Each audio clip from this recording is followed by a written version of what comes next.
Bonjour à tous, je m'appelle Nageli, je suis responsable de l'équipe de l'intégration au centre de vie et je suis super heureuse de vous accueillir pour ce culte. Profitez du message, ouvrez votre cœur à ce que Dieu a à vous dire et n'oubliez pas de vous abonner à notre chaîne et d'activer la cloche pour ne rien manquer. Que Dieu vous bénisse.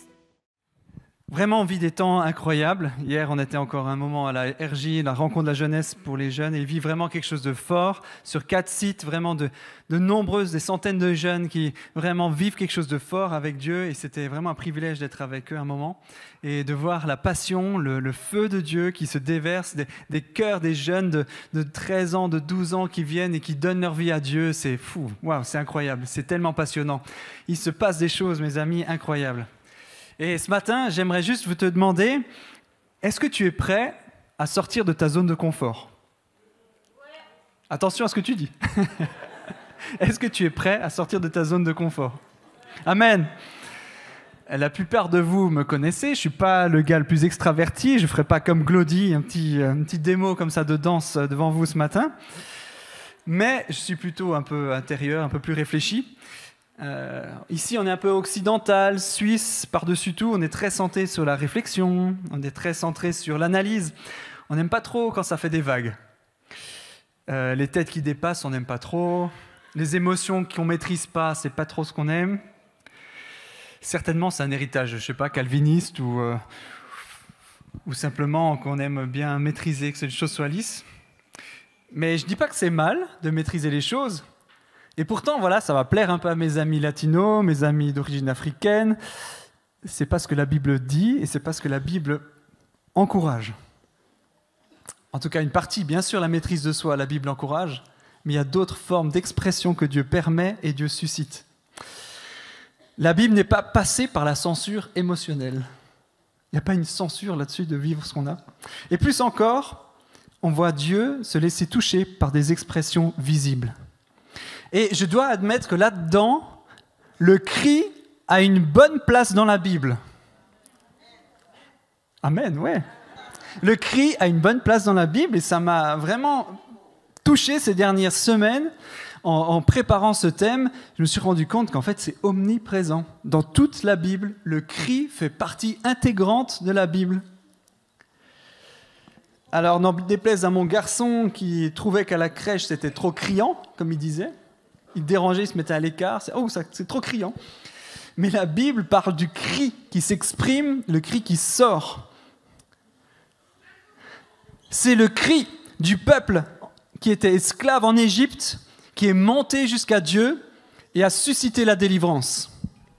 On peut voir ça dans Exode, chapitre 3, verset 7. J'ai vu la souffrance de mon peuple et j'ai entendu son cri. Je suis descendu pour le délivrer. C'est le cri du peuple devant l'oppression des Philistins qui a incliné le cœur de Dieu. On voit ça dans Juge 3, verset 9. Les Israélites crièrent à l'Éternel et l'Éternel suscita un libérateur. Il n'y a pas beaucoup de cris parmi nous. C'est le cri des disciples dans la tempête qui a réveillé Jésus avant qu'il ne calme les éléments. C'est le cri de Josaphat qui a provoqué l'aide de Dieu au milieu de la bataille. Et il y en a tellement, tellement, tellement d'autres. Et j'en arrive au passage de ce jour. Ils arrivèrent à Jéricho lorsque Jésus sortit de la ville avec ses disciples. Et une assez grande foule, Bartimée, le fils aveugle de Timée, était assis en train de mendier au bord du chemin. Il entendit que c'était Jésus de Nazareth et se mit à crier « Fils de David, Jésus, aie pitié de moi !» Beaucoup le reprenaient pour le faire taire, mais il criait encore plus fort « Fils de David, aie pitié de moi !» Jésus s'arrêta et dit « Appelez-le » Ils appelèrent l'aveugle en lui disant « Prends courage, lève-toi, il t'appelle. » L'aveugle jeta son manteau et, se levant d'un bond, vint vers Jésus. Jésus prit la parole et lui dit « Que veux-tu que je fasse pour toi ?» « Mon maître, lui répond l'aveugle, que je retrouve la vue. » Et Jésus lui dit « Vas-y, ta foi t'a sauvé. » Aussitôt, il retrouva la vue et il suivit Jésus sur le chemin. Quel cri, mes amis! Quel cri! Quand on réalise ce qui s'est passé dans cette scène, un cri, alors qu'il devait y avoir le tumulte, Jésus qui marche, Jésus qui amène, qui rentre dans Jéricho avec tous ses disciples. Bien sûr, ils n'étaient pas que 12. Il y avait toute la foule qui était autour. Il y avait du monde, ça parlait, ça papotait. Jésus devait certainement enseigner, il devait y avoir des échanges, il devait peut-être y avoir des moments de guérison. Dieu était là, présent au milieu d'eux. Et il y avait le tumulte, il y avait le bruit, il y avait tout ça. Et ils arrivent au bord du chemin. Bartimée entend, c'est qui? C'est Jésus. Et il se met à pousser un cri qui va dépasser tous ces bruits, toutes ces discussions. « Fils de David, aie pitié de moi !» Quel cri, quelle puissance! Et bien sûr, quel miracle! Quel miracle incroyable! Quel miracle de retrouver la vue! Quel miracle fabuleux pour cet homme qui n'a jamais vu, puisqu'il était aveugle de naissance, de découvrir ce que c'est que les couleurs, les paysages, la beauté, les choses incroyables, parce que c'est un miracle génial, créateur. Mais le miracle a eu lieu parce qu'il y a eu un cri. Ces cris qui s'élèvent au-dessus de leur condition,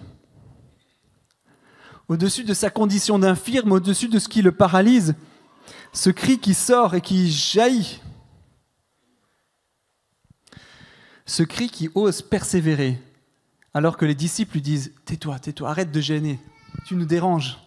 Arrête de parler, arrête de crier, arrête de déranger, tu nous gênes. » Et qu'est-ce qu'il va faire? Au lieu d'écouter l'autorité des disciples, d'écouter ce qu'on devait lui dire et se faire, il va pousser quelque chose d'encore plus fort et élever un cri encore plus fort. « Fils de David, aie pitié de moi. » Mes amis, il y a des cris qui doivent sortir. Ce ne sont pas des lamentations dans un petit coin qui font incliner Jésus. Ce n'est pas juste une petite lamentation « Oh, moi, ça ne va pas.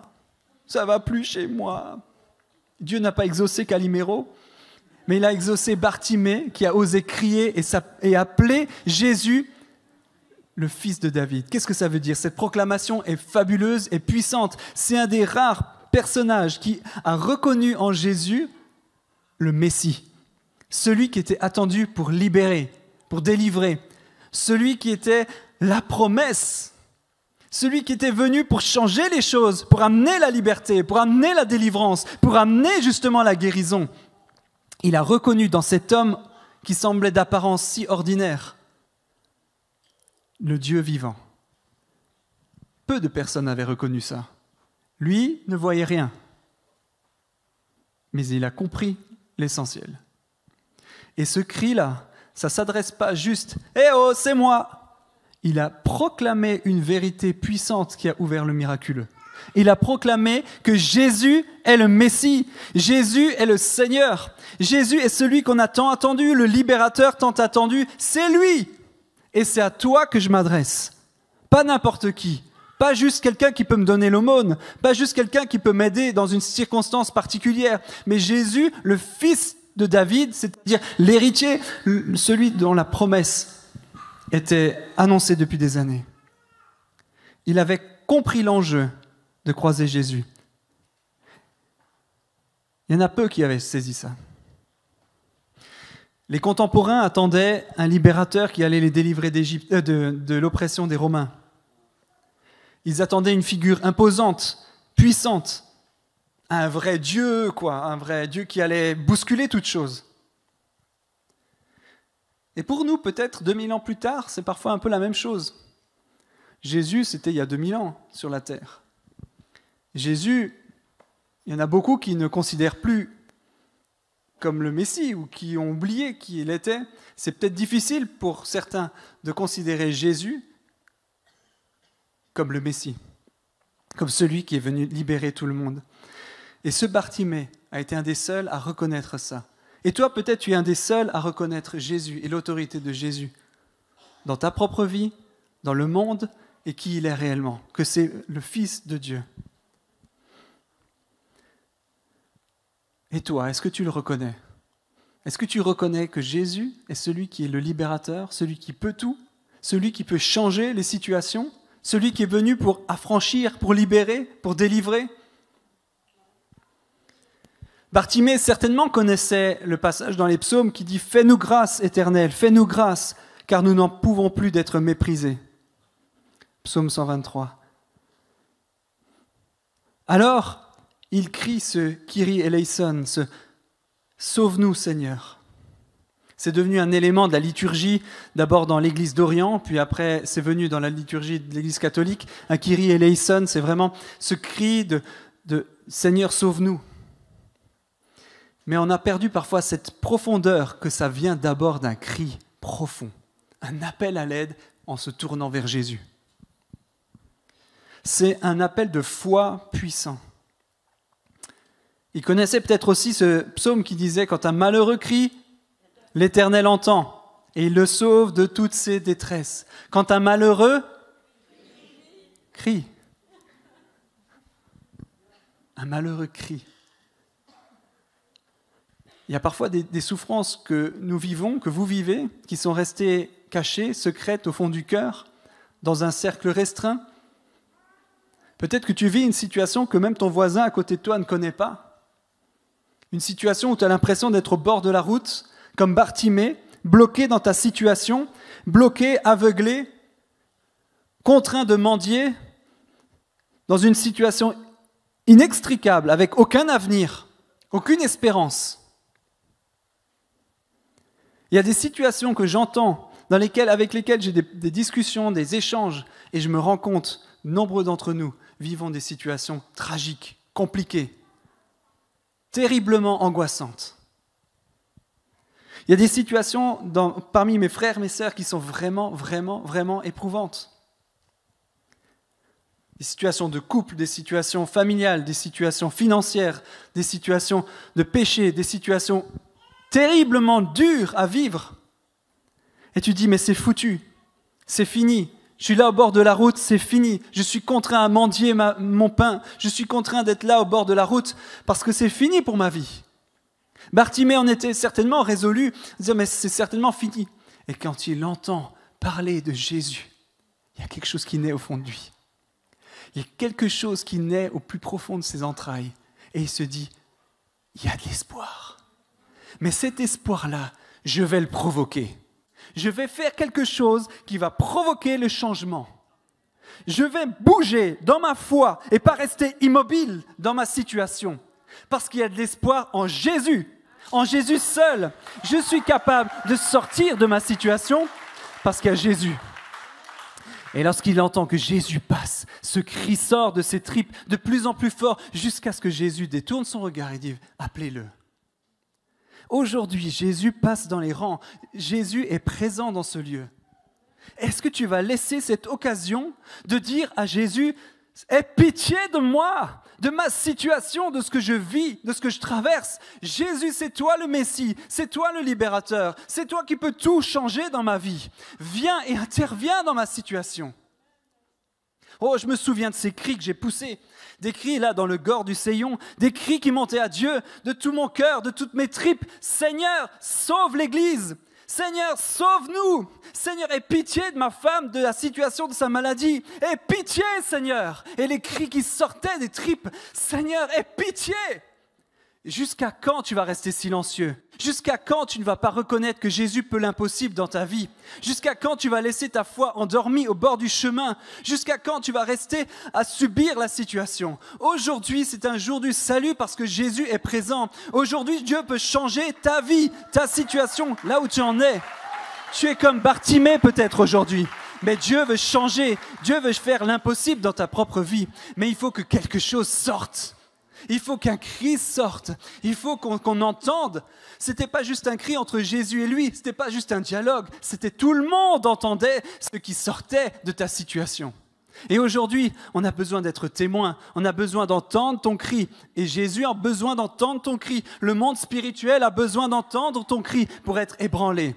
Mes amis, toute puissance, toute victoire, tout accomplissement miraculeux, la plupart du temps est précédé par un cri de victoire et de puissance. Souviens-toi de Jéricho. Souviens-toi de Jéricho, cette même ville où il s'est passé ce même cri. Souviens-toi de Jéricho, où l'assemblée, les Israélites ont tourné pendant 7 fois. Mais à un moment donné, tu t'es dit, mais attends, 7 fois, ça fait un moment qu'on tourne quand même.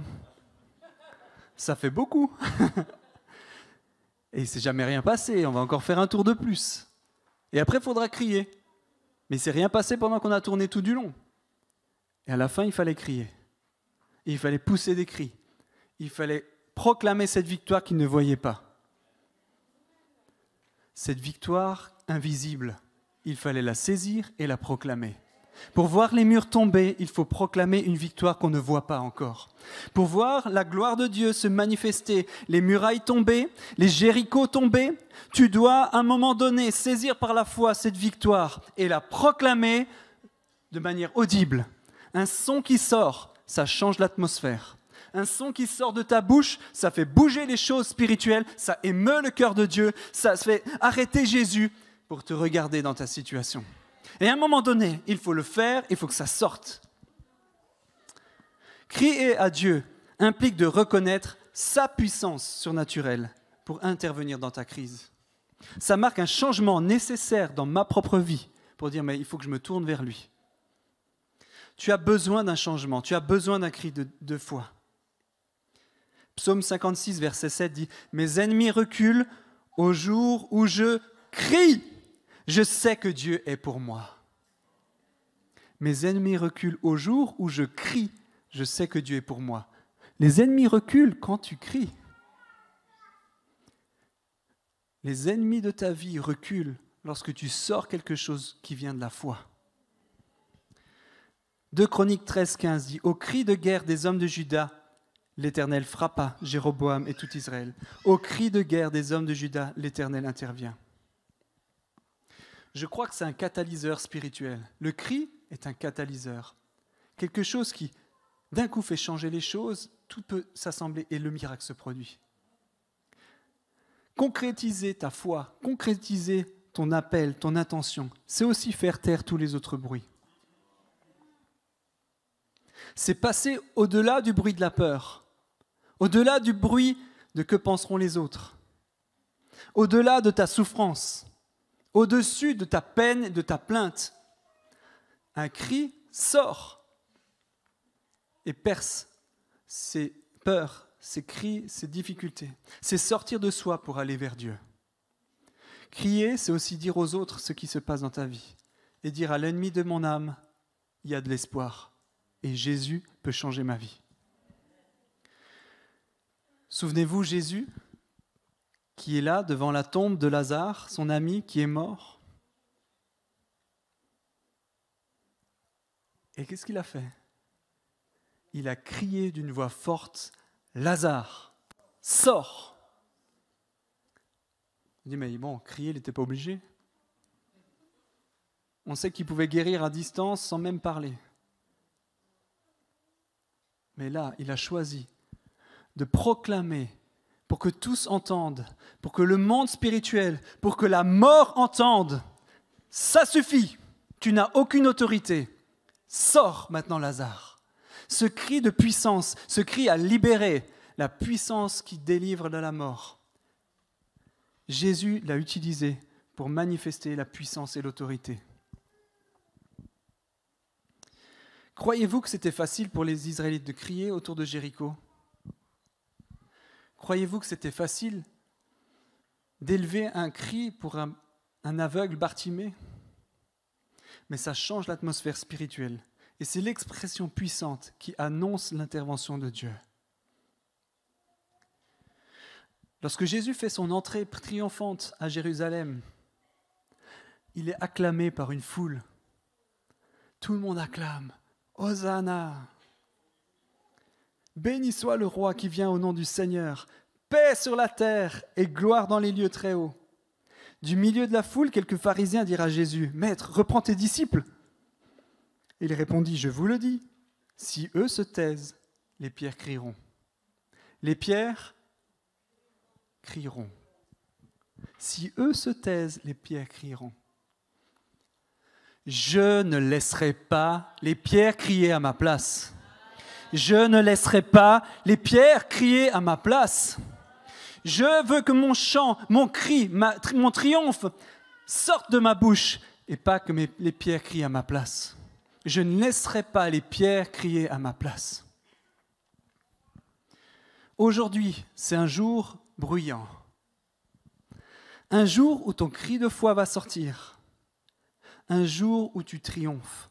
Peut-être que tu ne passes pas par un temps extrêmement douloureux où ton cri ne doit pas sortir. Mais Jésus te dit, si tu ne l'acclames pas, les pierres le feront à ta place. Je ne veux pas. Aujourd'hui, ce n'est pas un cri de douleur qui sort de ma bouche, mais j'ai un cri pour plusieurs d'entre vous. Mais aujourd'hui, ce que je veux, c'est acclamer avec foi Jésus qui renverse les murailles, Jésus qui fait tomber les Jérichos, Jésus qui transforme ta situation et qui la fait vivre, Jésus qui est digne de recevoir la louange, l'honneur, la majesté à jamais. Je veux aujourd'hui qu'un son résonne dans ce lieu pour acclamer notre Jésus, acclamer notre Seigneur qui est digne de recevoir la louange. Aujourd'hui, il est là. Qu'est-ce que tu vas faire? Est-ce que tu vas attirer son attention? Est-ce que tu vas proclamer son nom? Est-ce qu'il y a quelque chose qui va sortir de tes tripes, de ta foi, de ton espérance? Jésus, Jésus, jusqu'à ce que la puissance de Dieu se manifeste. Est-ce qu'on peut inviter le groupe de louanges? J'aimerais juste qu'on puisse reprendre le chant qu'on a pris, le deuxième, « Je veux proclamer ». Et puis on peut juste essayer de se rendre compte que Jésus est là parmi nous ce matin. Aujourd'hui, peut-être que c'est ton moment fort. Il y a deux choses que j'aimerais demander. Si ce matin tu te sens comme Bartimée, arrêté au bord de la route, bloqué dans une situation inextricable, bloqué, enlisé dans quelque chose, tu te dis c'est foutu pour ma vie. Aujourd'hui, il y a de l'espoir. Jésus passe. Est-ce que tu vas l'arrêter? Est-ce que tu vas attirer son attention? Est-ce qu'un cri va sortir de ta bouche? Aujourd'hui, tu as l'opportunité de vivre quelque chose de puissant où Dieu se manifeste dans ta propre vie. Tu vas pousser ton meilleur cri à Dieu. Jésus sauve, Jésus libère, Jésus ouvre le ciel, Jésus change ma vie, Jésus vient dans ma situation transformer ma vie. Et la deuxième occasion, c'est de simplement acclamer notre Seigneur. Parce que je ne veux pas que les pierres crient à ma place. Je veux que ma vie, ma bouche, mon cœur, ma foi expriment quelque chose à Dieu, qui lui rende gloire, parce que c'est ce qu'il attend, d'un peuple qu'il aime, d'un peuple qui le loue de toutes ses tripes. Alors ce matin, je t'invite, ne laissons pas ces pierres crier à notre place, ne laissons pas l'occasion de Jésus d'être dans ce lieu et de repartir, parce qu'aujourd'hui, il peut se passer quelque chose d'incroyable. Le miracle peut avoir lieu. Mais ouvre le ciel, ouvre tes tripes, ouvre ton cœur pour qu'un cri sorte vers Jésus. Alors on va s'encourager ensemble à le faire et à le vivre, parce qu'ensemble on est plus fort, parce qu'aussi on peut se supporter les uns les autres, et parce qu'ensemble on va vraiment attirer l'attention du Seigneur, pour lui rendre gloire et pour qu'il intervienne dans nos vies. Est-ce que vous êtes d'accord avec ça? Est-ce qu'on peut se lever tous?